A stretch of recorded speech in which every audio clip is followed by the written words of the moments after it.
Bienvenidos a una nueva clase del taller de litigación de familia 1. Hoy día hablaremos acerca de la demanda y la contestación y a propósito de ellos, de la teoría del caso.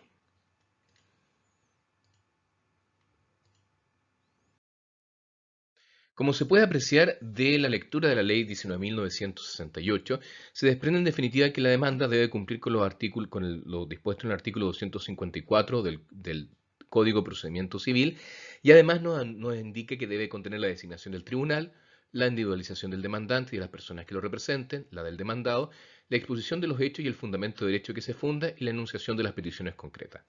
Respecto de la contestación, no nos indica que debe contener los elementos anteriores, solamente nos entrega el plazo en el cual se debe presentar la contestación de la demanda, esto es 5 días de anticipación, y al mismo tiempo nos dice cuáles las características que debe tener la reconvención para efecto de presentarse.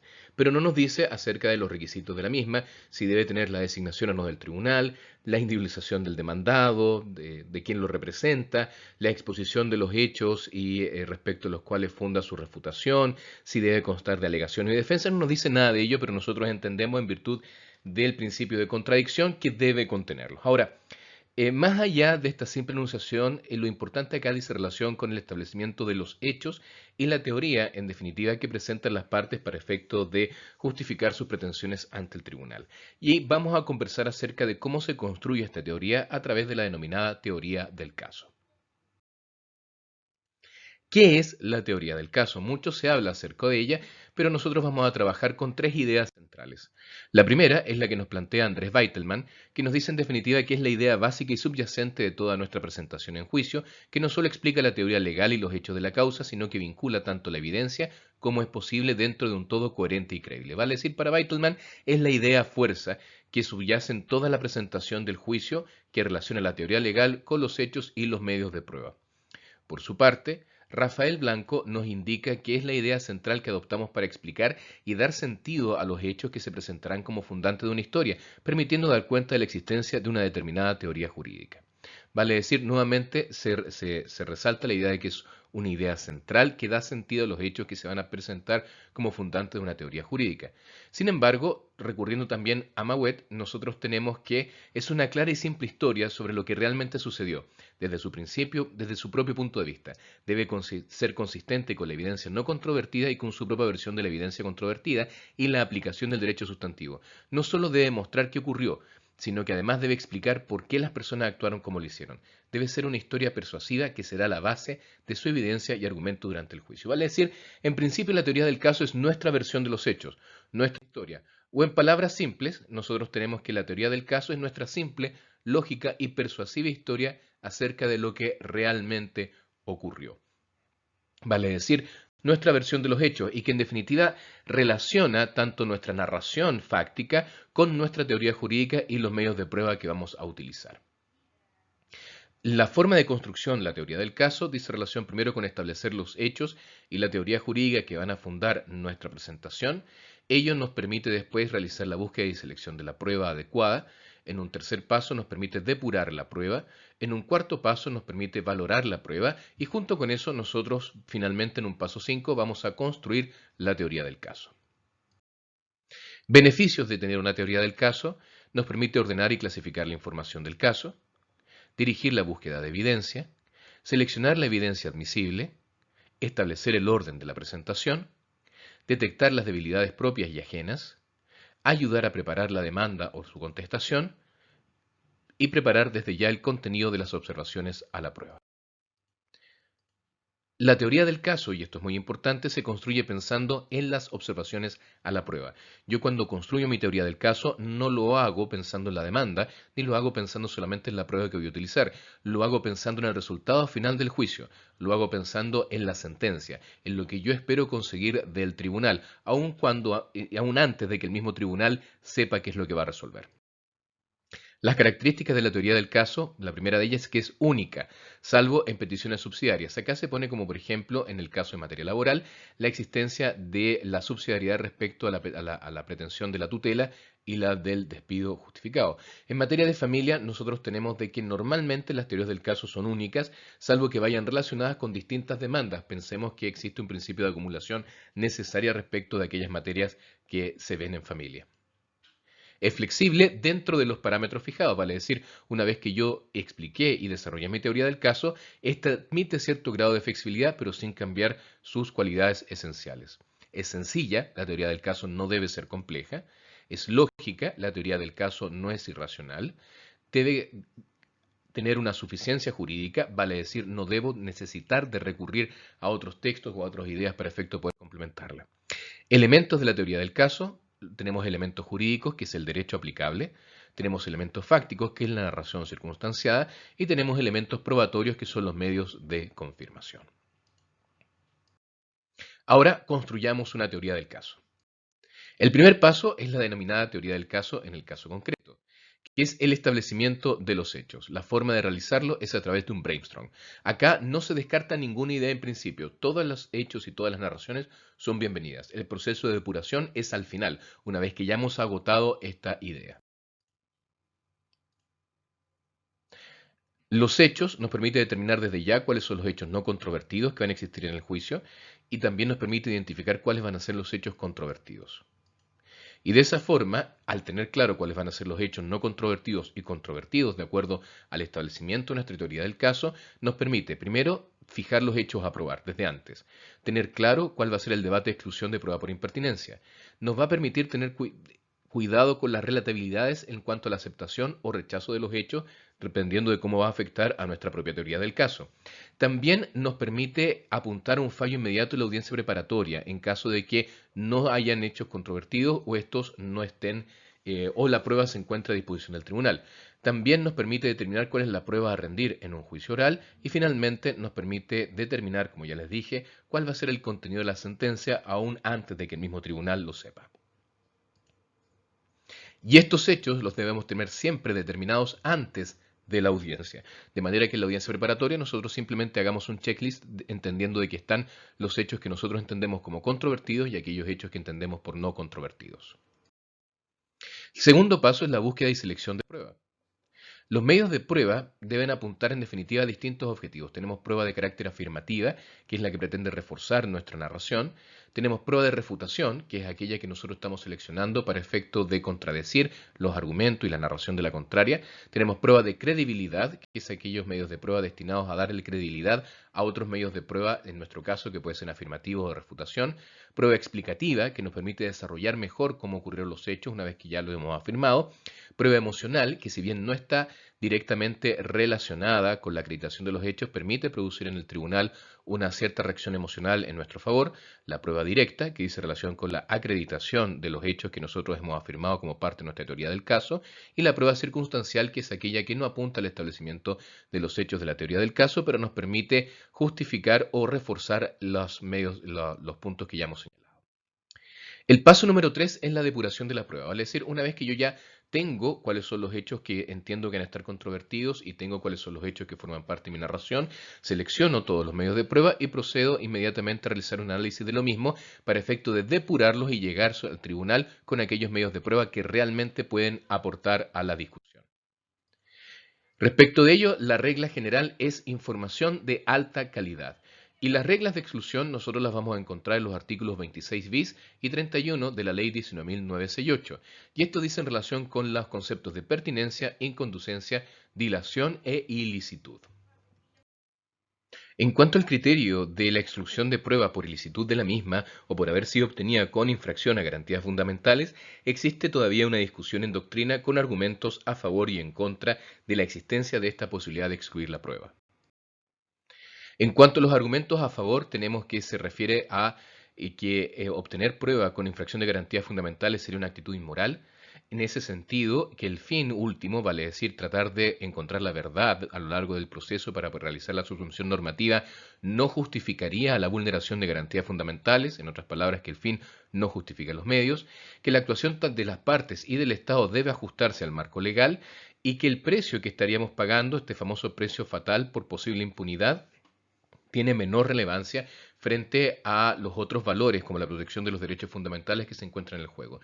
Por otro lado, también se alega que la existencia de la posibilidad de excluir esta prueba tiene un efecto persuasivo respecto de procedimientos similares. Ahora, aquellos que se encuentran en contra de la producción de esta prueba nos dicen de que se trata, o sea, nos dicen en definitiva que la verdad que se busca en el proceso es el fin último del mismo y que justifica en definitiva la decisión de la autoridad. De manera que si la decisión de la autoridad que resuelve el conflicto no se basa en la verdad material o en la mayor aproximación que puede existir de ella, va a ser una decisión injusta. Por lo tanto, se justifica por sobre todas las cosas buscar la verdad más que la protección de los derechos fundamentales de las partes que se encuentran en juego.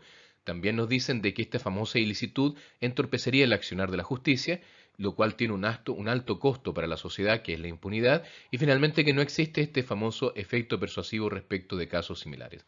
Sin perjuicio de esta discusión, el hecho es que por lo menos en nuestra ley que establece los tribunales de familia, se plantea la posibilidad de excluir prueba por haber sido obtenida con infracción de garantías fundamentales. Respecto de esta regla de exclusión, se encuentra en el artículo 31, que nos indica que el tribunal puede decretar que se excluyan de ser rendidas en juicio aquellas que hayan sido obtenidas con infracción de garantías fundamentales sin indicarnos nada más al respecto. Nosotros entendemos que en el momento en que se formula la objeción por parte de una de las partes respecto de la prueba de la contraria, indicando que ha sido obtenida con vulneración de garantías fundamentales, necesariamente se debe generar un incidente que también debería ser probado. Encontramos ciertos autores que plantean una suerte de regla de exclusión atenuada, vale decir, casos en los cuales, si bien existe esta regla de extensión, no debiera aplicarse en su totalidad.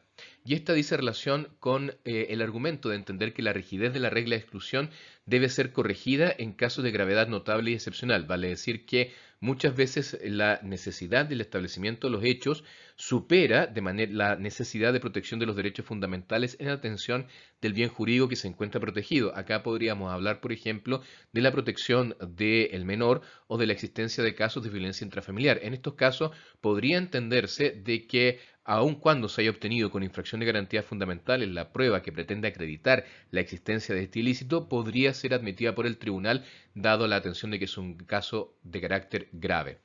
El fundamento es el equilibrio entre valores fundamentales enfrentados o contrapuestos y se debe analizar en el caso concreto. Ahora debemos indicar que también respecto a esta postura existe una crítica y es que dice relación con la subjetividad de la aplicación, vale decir, va a depender del intérprete si nos encontramos frente a un caso de gravedad y es un caso que excepcionalmente haga aplicable eh, una atenuación a la regla de exclusión. En cuanto al alcance de la regla de exclusión, nosotros tenemos que la ilicitud de la obtención de las pruebas se transmite a las pruebas derivadas que son igualmente excluidas. Esta es la famosa teoría del árbol del fruto envenenado. Esta básicamente plantea que las pruebas derivadas de una prueba obtenida con infracción de garantías fundamentales son igualmente ilícitas. Y esto va a depender en definitiva del criterio del tribunal. También nos vamos a encontrar con excepciones a la regla de exclusión y estas dicen relación con la prueba ilícita en Bonaparte, vale decir cuando la prueba ilícita presentada por una de las partes beneficia a la otra y también tenemos aquella que deriva del descubrimiento inevitable. El paso número 4 dice relación con la valoración de la prueba, vale decir, ya construí mi narración, determiné cuáles son los hechos que van a ser controvertidos en el caso, seleccioné los medios de prueba, depuré los medios de prueba en virtud del criterio de la calidad de la información y ahora voy a hacer un último ejercicio de determinar si los medios de prueba me sirven o no para lo que yo los quiero aportar y esto tiene que ver con la valoración de la prueba. Y respecto de ello, la clave es razonar como juez. Y los jueces en materia de familia tienen libertad para apreciar la prueba con el límite que impone la sana crítica, que en palabras de Couture son las reglas del correcto entendimiento humano, contingentes y variables con relación a la experiencia en el tiempo y el lugar, pero estables y permanentes en cuanto a los principios lógicos que debe apoyarse la sentencia. Vale decir, estamos hablando de aquellas reglas mínimas de un correcto razonar. Básicamente entendemos dentro de estas los conocimientos científicos afianzados, las máximas de la experiencia y las reglas de la lógica. Pero antes de entrar a esto, debemos analizar qué es lo que es pensar, para determinar si el pensamiento que nosotros estamos teniendo es correcto o no, ya que hay ciertas reglas que no son las reglas tradicionales en cuanto a la regla de la lógica, que también son reglas del correcto pensar. Pensar es formar, por parte de una persona, ideas y representaciones de la realidad en su mente, relacionando unas con otras. En principio, la primera unidad mínima es la idea, que es una representación mental. Y en virtud que yo voy relacionando estas ideas con otras, voy construyendo mentalmente nuevos razonamientos. ¿Ya? Vale decir, tengo la unidad mínima de pensamiento que es la idea y relacionándolo con otras ideas, voy teniendo estructuras mucho más complejas. Y eso nos lleva al razonamiento, que nos dice básicamente que de dos o más juicios conocidos extraigo uno relacionado con los anteriores. Eso es razonar. De dos o más juicios conocidos extraigo uno relacionado con los anteriores. Esto nosotros lo llamamos razonar y cuando esto se expresa verbalmente hablamos de argumentar. Este es el arte de pensar. Y este mecanismo es el que nos permite ir estructurando razonamientos cada vez más complejos, ya que partimos de ideas básicas que al relacionarlas construyen a su vez una nueva idea más compleja y esta representación de la realidad yo la voy relacionando con otras representaciones de la realidad cada vez más complejas y vamos construyendo grandes estructuras de pensamiento. Ahora, no porque nosotros hagamos esto significa que es correcto, ya que muchos pueden realizar este mismo ejercicio, y de hecho todos los seres humanos lo hacen, pero algunos pueden llegar a absurdos como el que la Tierra es plana o que los niños no deben ser vacunados, sin ningún tipo de justificación. Entonces, para evitar caer en este aparente razonamiento, nosotros debemos tener claro cuáles son las reglas del correcto razonamiento. Entonces volvamos hacia atrás, tenemos que razonar es que de dos o más juicios conocidos extraigo uno relacionado con los anteriores. Y esto se traduce en la siguiente estructura. Tengo un juicio que llamo antecedente, que es el juicio a partir de los cuales infiero otro. En este sentido hablamos que juicio son relaciones de idea. Tengo la consecuencia, que es la hilación o el nexo que existe entre el antecedente y el consecuente, que es el derivado del juicio inicial. Y para que esto funcione, tengo ciertas reglas de inferencia mínimas para entender que mi razonamiento puede ser correcto. Primero, tenemos que tener claro que de una cosa verdadera nunca podemos inferir o razonar legítimamente o válidamente una idea falsa. Segundo, que de una cosa falsa podemos inferir accidentalmente una cosa verdadera. Tercero, que el antecedente necesariamente debe ser más claro o más conseguido que el consiguiente. Vale decir, lo que a mí me sirve de base para producir un nuevo juicio debe ser más conocido que el resultado. Y finalmente tenemos que la conclusión no puede afirmar más de aquello afirmado en las premisas, ya que estaría inventando. Vale decir, la conclusión necesariamente se encuentra limitada a la información proporcionada en los razonamientos que le sirven de base. Y esto nos lleva ahora, con esta idea en la cabeza, a la idea de la sana crítica, que en nuestro sistema jurídico está compuesto por las máximas de la experiencia, las reglas de la lógica y los conocimientos científicos afianzados.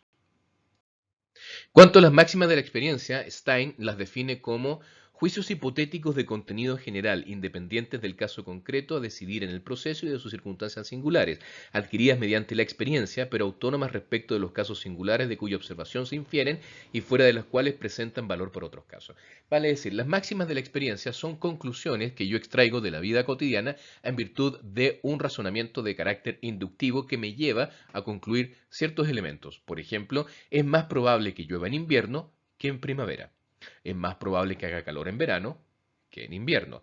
Ello depende de la observación concreta de la repetición de ciertos hechos que me permiten extraer estas conclusiones en el caso concreto y que pertenecen, en definitiva, al acervo cultural de una sociedad determinada en un tiempo y espacio específico, ya que lo que acabo de afirmar no necesariamente es válido o igual para distintas sociedades. Por ejemplo, afirmar que en Santiago, en época de invierno, comienza a oscurecer a eso de las 6:30 de la tarde, es verdad.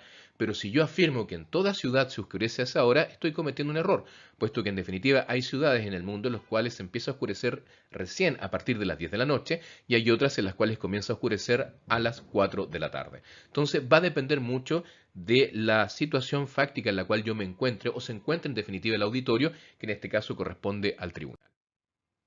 Por definición, las máximas de la experiencia es una conclusión empírica fundada sobre la observación de lo que ocurre comúnmente, es decir, un juicio hipotético de contenido general sacado de la experiencia y tomado de las distintas ramas de la ciencia.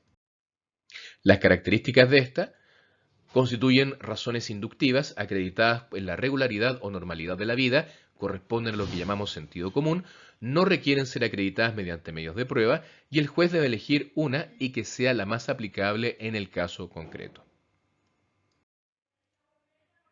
Las funciones que tiene la máxima de la experiencia nos permiten apreciar los medios de prueba, sirven para ponderar indicios o presunciones y la principal es que nos permite determinar la imposibilidad de que un hecho ocurra como nosotros hemos afirmado que ocurrió. Las críticas respecto a la máxima de la experiencia dicen relación con que su generalidad permite excepciones, ya que estamos hablando de la observación de algo cotidiano, que inducen a vaguedad, lo que conlleva la pérdida de fuerza probatoria. La determinación de la base empírica requiere que ella sea lo más amplia posible y que haya una regularidad observable y sin excepción en los casos observados. Y por otro lado, las máximas pueden ser entendidas de manera diferente por distintos jueces. Y acá nos obliga a conocer en definitiva al auditorio. Por ejemplo, una máxima de la experiencia puede ser que los padres buscan normalmente lo mejor para sus hijos. Sin embargo, también podría entenderse por algún juez de que si los padres llegan a un tribunal de familias porque no cumplen precisamente con buscar lo mejor para sus hijos. Y dependiendo de cada una de estas máximas es que yo voy a apreciar la prueba y las conclusiones que me aportan las partes de forma diferente. Las reglas de la lógica. Nosotros tenemos que la lógica puede ser entendida como aquella parte de la filosofía que estudia las formas y principios generales que rigen el conocimiento y el pensamiento humano, considerando puramente en sí mismo y sin referencia a los objetos. Vale decir, es la ciencia de estudiar el razonamiento. Se refiere al mecanismo de estudio y no al objeto de estudio. También lo podemos entender como el método de razonamiento en el que las ideas y la asociación de los hechos se manifiestan o se desarrollan de forma coherente sin que haya contradicciones entre ellas, lo que viene a denominarse lógica formal. En materia de la lógica jurídica, es la ciencia de operaciones mentales de la valoración de las pruebas. No es una lógica especial, no cambia. Lo único que cambia es la naturaleza de las premisas por la información que se le otorga. La aplicación de la lógica formal al discurso jurídico se trata de que cada conclusión siga de su premisa, lo que ya habíamos visto, que de ese antecedente se pueda conseguir en definitiva el consecuente que yo estoy afirmando, y la aplicación de la lógica material al establecimiento de la verdad procesal. Cuando nosotros hablamos de las reglas de la lógica, hablamos en definitiva de cuatro principios. El principio de no identidad, el principio de no contradicción, el principio de tercero excluido y el principio de razón suficiente. El de identidad es que una cosa o concepto solo puede ser lo que es y no otra. Si yo afirmo que el hombre es moral, me estoy refiriendo a que el hombre es un ser moral. Da lo mismo acá si mi afirmación es correcta o falsa. Usted me puede decir el hombre no es moral. Pero acá, para efectos del ejemplo y en base a la lógica formal, al realizar esta afirmación no puede ser otra que la que yo estoy realizando. El hombre es un ser moral. Y de eso deriva también el principio de no contradicción, que frente a dos juicios contradictorios, uno necesariamente tiene que ser falso, porque la cosa no puede ser y no ser al mismo tiempo. Si yo afirmé que el hombre es un ser moral, si a continuación realizo la afirmación de que el hombre no es un ser moral o es inmoral, inmediatamente implica una contradicción en mi propio argumento y por ende una de las dos afirmaciones es verdadera y la otra necesariamente falsa. Y de ello deriva el principio tercero excluido, porque en definitiva con dos proposiciones realizadas por la misma persona en la cual se afirma y se niega al mismo tiempo, no puede existir una tercera situación en la cual se establezca un punto intermedio. Vale decir, si yo afirmo que el hombre es un ser moral y al mismo tiempo afirmo que el hombre es inmoral, una de estas afirmaciones tiene que ser verdadera, la otra debe ser falsa y por ende no puede existir una afirmación intermedia. Y finalmente tenemos dentro de los principios aceptados tradicionalmente base a la idea de la sana crítica, el principio de razón suficiente. Y es que ninguna enunciación puede ser verdadera sin que haya una razón suficiente para que así sea y no de otro modo. Finalmente nos encontramos con los conocimientos científicos afianzados, que es el entendimiento de las conclusiones que las distintas ramas de la ciencia establecen para los hechos que constituyen su objeto de estudio. Acá es importante hablar que estamos hablando de los conocimientos de la ciencia, pero lo más relevante es que estén afianzados. Y esto no solamente dice relación con que estén afianzados en la ciencia en sí misma, a la cual nos estamos refiriendo, sino que también sean conocidos por parte del tribunal y aceptados por verdaderos por la comunidad frente a la cual se está planteando este litigio. Y a la larga no se acreditan o no es necesario acreditarlo porque serían hechos no controvertidos. ¿Cómo se controla el ejercicio del razonamiento por parte del tribunal? A través de la obligación que tiene de motivar la sentencia. Y acá nosotros tenemos, en palabras de Pereira Navalón, que la declaración del derecho la hacen los jueces de la sentencia, acto integrante del procedimiento racional requerido por el constituyente, racionalidad que impone cierta exigencia que el pueblo siente como un bien, un valor, la fundamentación o motivación de la misma. Vale decir, para yo poder analizar si el juez cumplió o no cumplió con una aplicación correcta o una valoración de los medios de prueba en base a las reglas de la sana crítica, esto debe estar motivado y explicado en la sentencia, cosa de que cualquier persona leyendo la fundamentación de la misma y el análisis que el juez realiza sobre los medios de prueba llegue a una conclusión similar. Teniendo eso en mente, vale decir, construí los hechos, realicé mi narración, tengo claros cuáles van a ser los medios de prueba que voy a utilizar, depuré los medios de prueba en virtud de los conceptos de utilidad de los mismos y luego realicé una ponderación acerca de la valoración misma de cada medio de prueba, procedo a realizar la construcción de la teoría del caso, en la cual nosotros proponemos que se realice a través de una tabla. Ustedes pueden ver, en este caso, es una teoría del caso ejemplo acerca de un divorcio de común acuerdo, ¿ya? Y acá tenemos una narración. Esta construcción de la narración nosotros la realizamos ya habiendo conversado con los clientes y habiendo examinado el caso. Entonces, nuestra narración nos dice que Scott Somers, publicista, y Jean Grey, enfermera, celebraron su matrimonio con fecha 24 de octubre del 2015 en la circunscripción del Registro Civil de Providencia, anotado bajo el número 345 de ese año. Sin perjuicio de lo anterior y con el transcurso del tiempo se hicieron presentes sus diferencias de personalidad, lo que los fue distanciando al punto que en mayo del 2017 se separan de hecho, sin reanudar su vida matrimonial. Es importante considerar que esta unión no nacieron hijos. Esa es nuestra proposición narrativa, esa es la historia que nosotros le queremos contar al tribunal. Por otro lado, tomamos nuestra teoría jurídica, que es un divorcio por cese de convivencia matrimonial de un año. El artículo 55 de la Ley de Matrimonio Civil nos establece cuáles son los requisitos del mismo y lo que hacemos nosotros es dividirlo en unidades mínimas para establecer cuáles son los distintos supuestos jurídicos que deben existir para efecto de acreditar nuestra teoría. Entonces tenemos primero la existencia de un matrimonio válido. Segundo, la existencia de un cese efectivo de la convivencia. Tercero, la fecha de este cese efectivo. Cuarto, el tiempo del cese efectivo de convivencia. Quinto, que no hayan existido reconciliaciones con ánimo de permanencia. Y sexto, que se hayan regulado las materias propias de la separación. Respecto de cada una de estos supuestos jurídicos en virtud de nuestra narración, nosotros estamos realizando proposiciones fácticas. La primera es la celebración del matrimonio el 24 de octubre del 2015. La segunda es que existe una separación de hecho. La tercera es que la fecha efectiva de convivencia ocurrió en mayo del 2017. La cuarta es que llevan 3 años y 4 meses de separación. La quinta es que no se han reconciliado y la sexta es que no tienen hijos ni materias propias que regular. Y acá, de esta proposición fáctica, yo ya sé cuáles son los medios de prueba que voy a requerir. El primer medio de prueba es un certificado de matrimonio que me acredita en definitiva que el matrimonio se celebró el 24 de octubre del 2015. Luego tengo el acta de cese de la convivencia que me acredita la separación de hecho. Acá es importante tener claro que como es un matrimonio celebrado con posterioridad a la entrada en vigencia de la ley de matrimonio civil, de la nueva ley de matrimonio civil allá por el 2004, en noviembre del 2004, solamente lo voy a poder acreditar a través de algún documento de los cuales la misma ley de matrimonio civil me dicen que pueden habilitar la acreditación del cese de convivencia. Entiendo que existe una discusión en tribunales y se ha discutido mucho respecto a la prohibición o a la limitación probatoria al respecto, y hay tribunales que han fallado en un sentido, en el sentido legal, y otros que han fallado permitiendo cualquier tipo de medio de prueba. Pero eso lo vamos a ver en clase. En cuanto al cese efectivo de la convivencia, nosotros tenemos que el acta nos da el inicio, pero los testigos nos van a explicar que han estado 3 años y 4 meses separados, que no ha existido reconciliación, los mismos testigos nos lo van a indicar, y finalmente que no tienen hijos ni materias propias por regular, va a ser el acuerdo completo y suficiente que vamos a acompañar en el juicio.